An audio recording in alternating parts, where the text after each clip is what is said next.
దీన్ని సినిమా అంటారా? ఏ angle cinema అంటారన్నా? చెప్పండి అన్న, ఏ యాంగిల్ సినిమా అంటారు? ధ్రువ సర్జాది ఏ సినిమా చూసినా ఇంతే ఉంటాయి. ఎంత యాక్షన్ ఫిల్మ్స్ అయితే మాత్రం యాక్షన్ చేయాల్సిన పని లేదన్నా. కొంచెం మంచి కథలు కూడా సెలెక్ట్ చేసుకుని చేసుకోవచ్చు మంచిగా. నా జీవితంలో ఇలాంటి over acting, over elevation cinema అయితే నేను చూడలేదన్న. ఆ ఎలివేషన్ పైన పెట్టే ఫోకస్ ఏదో సినిమా కథ పైన పెట్టుంటే సినిమా కొంచెమైనా బాగుండేది కదా. సంజయ్ దత్కి ఇచ్చిన ఓవర్ ఎలివేషన్ అయితే చాలా చాలా చాలా కామెడీ అనిపించింది. సంజయ్ దత్ ఏమో బక్కజికి పేషెంట్ లాగా ఉంటాడు. ఈయన కొట్టే కుస్తీ ఫైటర్స్ ఏమో ఒక్కొక్కడు కండలు తిరిగి అది ఇది లాగా ఉంటారు. ఎంతంత ఉంటారంటే బాగా బలంగా ఉంటారు.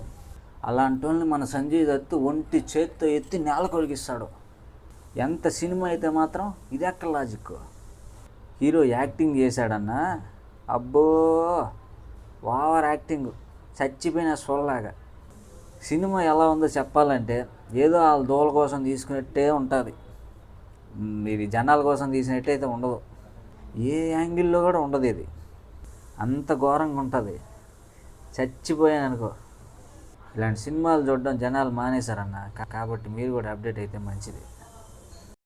ధ్రువ సర్జా భయ్యూ, బెటర్ లక్ నెక్స్ట్ టైం.